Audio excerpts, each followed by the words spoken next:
조갑제 TV 시청자 여러분 안녕하십니까. 2023년 10월 26일 오후 5시입니다. 오늘 오전에 국립현충원에서 있었던 박정희 전 대통령 서거 제44주년 추모식에서 윤석열 대통령이 현직 대통령으로는 처음으로 참석을 해가지고 아주 감동적인 추도사를 하고 박근혜 전 대통령을 만나고 다시 두 분이 박정희 유경수 여사 묘소에 참배하는 모습을 보여주었습니다. 이게 보수 대통합이다 이렇게 설명을 붙이는데, 보수 대통합 이전에 역사적 화해라고 볼 수 있지 않겠습니까? 그래서 그 모습은 잘 연출된, 잘 기획된 정치 이벤트라고 생각을 합니다. 다음 만날 사람은 누구냐?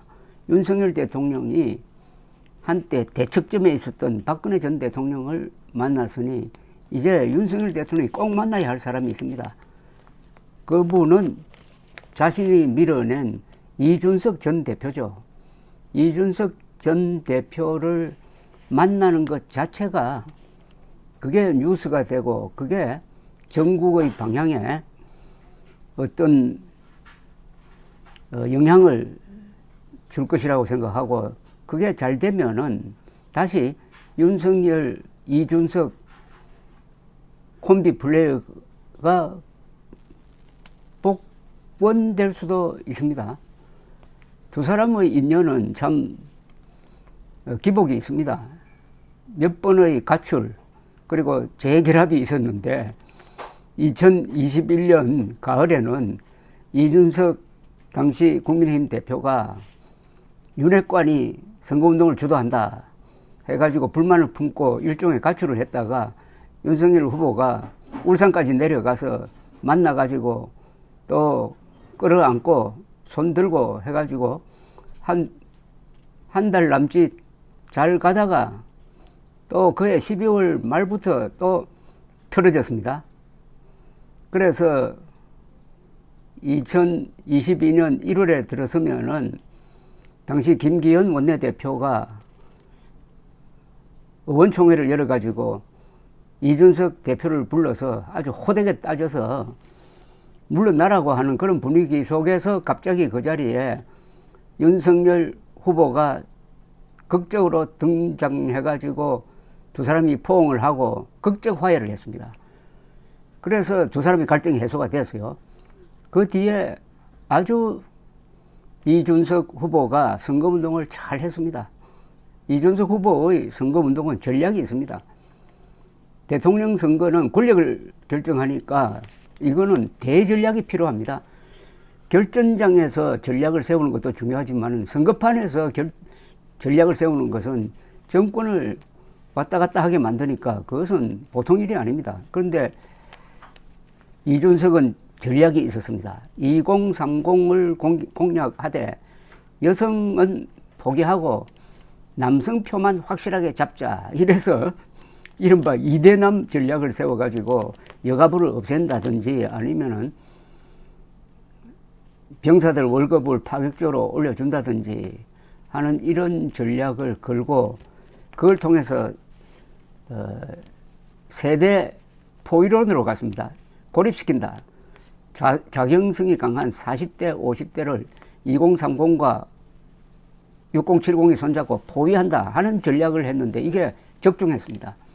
바로 2030 세대에서 윤석열 후보가 이재명 후보와 거의 비슷하게 표를 갈랐습니다.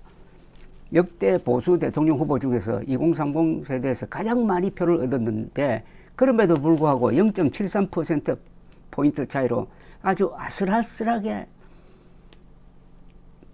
당선이 되었습니다. 그것은 한국 사회가 좌경화하는 바람에 보수로는 단독 집권이 불가능하다. 보수는 반드시 젊은 층과 중도층의 도움을 받아야 함께 집권할 수 있다는 것을 너무나 잘 보여주었습니다.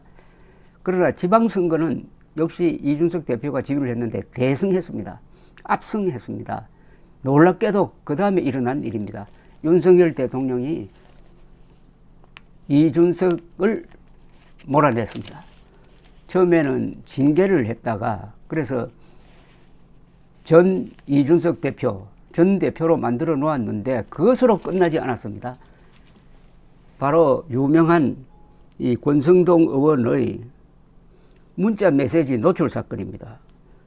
권성동 의원이 작년 7월에 국회에서 7월 26일입니다. 국회에서 윤석열 대통령과 문자 메시지를 주고받는 장면이 사진기자의 촬영에 딱 잡혔습니다. 그걸 줌인 해보니까 이렇게 적혀 있었어요. 윤석열 대통령이 보냅니다. 우리 당도 잘하네요. 계속 이렇게 해야 내부 총질이나 하던 당대표가 바뀌니 달라졌습니다. 여기에 대해서 권성동 원내대표는 대통령님의 뜻을 잘 받들어 당정이 하나 되는 모습을 보이겠습니다. 이겁니다. 바로 내부 총질이나 하던 당대표가 바뀌니 달라졌습니다. 이준석 전 대표를 징계해가지고 당원권을 정지시킨 것으로 만족하지 않고 내부 총질이나 하던 당대표가 바뀌니 달라졌습니다. 윤석열 대통령이 이런 글을 썼다 이겁니다. 내부 총질하던과 내부 총질이나 하던은 완전히 의미가 다릅니다. 내부 총질이나 하던 당대표라는 뜻은 이준석은 내부 총질만 하고 다른 건 안 했다는 이야기입니다. 이게 이준석 30대 당대표의 가슴에 어떻게 박혔겠습니까?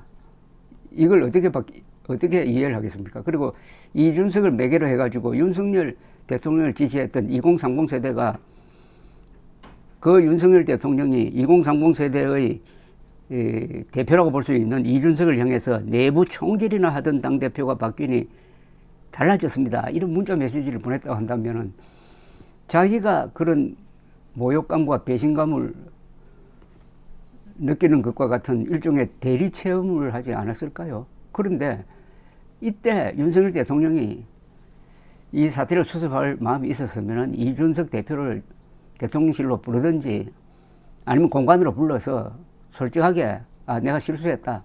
섭섭하게 생각하지 말라. 그렇게 하도록 당신의 역할을 보장해 주겠다. 이 정도로 이야기했었어야 되는 것 아닙니까? 아니 솔직하게 말하면 이준석 덕분에 대통령에 당선된 사람인데 그것은 객관적인 수치가 있습니다. 그런데 그 뒤에 일어난 사태는 더 치사한 방법으로 이준석을 완전히 매장시키는 것이었습니다. 여기에 이준석이 반발해가지고 문제가 법정으로 가고 한때는 이준석이 가처분 소송에서 이기고 하는 이런 사단을 겪었는데 그래하여 2030 세대가 그때부터 반윤석열로 돌아서 지지율이 꺼지고 그게 지금까지 이어지고 있고 이게 그대로 두면 총선까지 가게 생겼습니다. 이러니까 이제 이준석의 발언권이 강해졌습니다. 보통 이런 식으로 숙청이 되면 대통령에 의해서 숙청이 되면 보통 국회의원들은 또는 보통 정치인들은 죽어 지내는 게 보통인데 이준석은 그렇게 하지 않았습니다. 계속 머리를 고추들고 꼿꼿하게 들고 윤석열 대통령에게 도전하고 있습니다. 그러니까 2030 세대가 일정하게 박수를 보내고 있어요.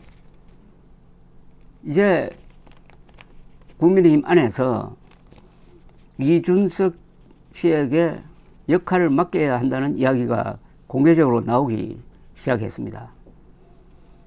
경기 평택 출신 유의동 정책위 의장은 어제 CBS 라디오에 나와가지고 현재 우리 당이 다양한 목소리를 받아들여야 한다는 것에 누구나 공감을 하고 있다며 비윤이든 당에 대해 아주 비판적인 당외 인사든 다양한 목소리를 들어서 변화를 꾀하는 데 도움이 된다면 누구도 제한할 이유가 없다고 했습니다. 다분히 이준석을 염두에 둔 발언으로 보입니다. 그리고 인천을 지역구로 둔 윤상현 의원도 여권의 조그마한 분열이 얼마나 치명적인 가를 너무나 잘 안다. 함께 가야 한다고 했습니다. 이분은 박근혜 전 대통령이 새누리당의 분열로 탄핵된 것을 염두에 두고 하는 이야기입니다. 그러면서 솔직히 젊은 층 중에 이준석 전 대표만큼 영향력이 있는 정치인이 누가 있느냐고 했습니다. 그 다음에 부산에서 삼선한 그리고 최근 서울 출마를 선언한 하태경 의원도 이 전 대표와 유승민 전 의원에게 각각 서울과 경기 지역 선거대책본부장을 맡기자고 제안을 했습니다. 여기 하나 아이디어가 나왔습니다. 수도권 또는 서울 지역 선거대책본부장 이준석 이렇게 하기 전에 하려면은 우선 윤석열 대통령과 이준석 두 사람 사이에 앙금이 풀려야 됩니다. 그런데 이준석 전 대표가 만나자고 할 수는 없죠. 윤석열 대통령이 만나자고 해야죠. 윤석열 대통령은 또 그런 제스처를 잘 쓰는 사람 아닙니까? 화통한 사람 아닙니까? 인간관계가 상당히 깊고 또 그런 가운데서 보수 기질도 있고 노래도 잘 부르고 하는 인간 대 인간의 만남에서 설득력이 있는 사람이니까 지금은 또 윤석열 대통령이 임기 말이 아닙니다. 강한 사람입니다. 자신감을 가지고 이준석 전 대표를 만나야 합니다. 그리고 우선 감정적 앙금을 우선은 풀어야 합니다.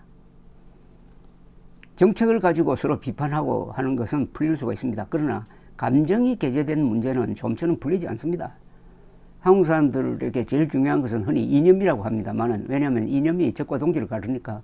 그러나 이념 밑에는 감정이 있습니다. 특히 한국 사람들은 감정의 영향을 많이 받습니다. 윤석열 대통령이 오늘 박근혜 전 대통령을 만나서 보수 대단결의 기치를 올렸다고 해석을 한다면은 그 다음에는 젊은 층과 중도층으로 가는 그런 더 큰 수를 두어야 되죠. 그러려면은 이준석을 만나야 됩니다.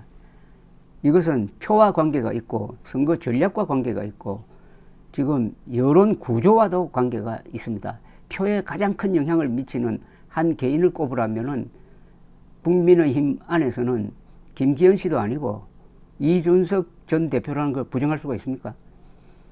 강서구의 그 구청장 선거에서 여당이 패배한 다음에 이준석 전 대표의 영향력이 커지고 있습니다. 이준석 전 대표가 예언했던 대로 전국이 흘러간다 이렇게 보는 거죠. 그러니까 이준석 전 대표는 내년 총선에서 수도권에서 중요한 역할을 할 수 있는 자리에 있는데 그 역할을 보장해 줄 수 있는 사람은 윤석열 대통령 뿐이라고 생각합니다. 윤석열 대통령이 그 자리를 빼앗았으니까 도로 주는 것도 윤석열 대통령이 해야 되는 것 아닙니까? 이 정도의 정치적 상상력을 발휘하지 못한다면은 내년 총선은 아마 참으로 어려울 것이고 최악의 경우에는 개헌 저지석을 확보하지 못한다든지 아니면은 이준석, 유승민 같은 사람이 제3당을 만들어서 국민의힘이 뭐 한 80석 정도로 쪼그라들고 바로 탄핵 이야기가 나오기 시작할지도 모릅니다. 윤석열 대통령 본인을 위해서도 당을 위해서도 또 이준석 전 대표를 위해서도 국가를 위해서도 윤석열 대통령은 이준석 전 대표를 만나야 합니다. 감사합니다.